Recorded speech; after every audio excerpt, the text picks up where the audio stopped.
আমি চিনি না ব্রাজিল, চিনি না ফ্রান্স, চিনি না আর্জেন্টিনা। আমি চিনি না মেসি, নেইমার, রোনালদো, ম্যারাডোনা। আমি চিনি না ব্রাজিল, চিনি না ফ্রান্স, চিনি না আর্জেন্টিনা। আমি চিনি না মেসি, নেইমার, রোনালদো, ম্যারাডোনা। আমার ফিফা নামক বিশ্বকাপকেই ভালো লাগে না, তাই তো আমি কোনো দলকে সাপোর্ট করি না।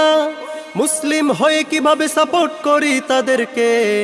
আল্লাহ তাআলা অভিশপ্ত করেছে যাদেরকে, তাদের তুমি ভালোবাসো, তুমি বড় বেঈমান। কারণ তোমার বন্ধুরা সব ইহুদি খ্রিস্টান। কেমন মুসলমান, কেমন মুসলমান তুমি, কেমন মুসলমান, কেমন মুসলমান তুমি, কেমন মুসলমান। চিনি না ব্রাজিল, চিনি না ফ্রান্স, চিনি না আর্জেন্টিনা। আমি চিনি না মেসি, নেইমার, রোনালদো, ম্যারাডোনা। আমি চিনি না ব্রাজিল, চিনি না ফ্রান্স, চিনি না আর্জেন্টিনা। আমি চিনি না মেসি, নেইমার, রোনালদো, ম্যারাডোনা।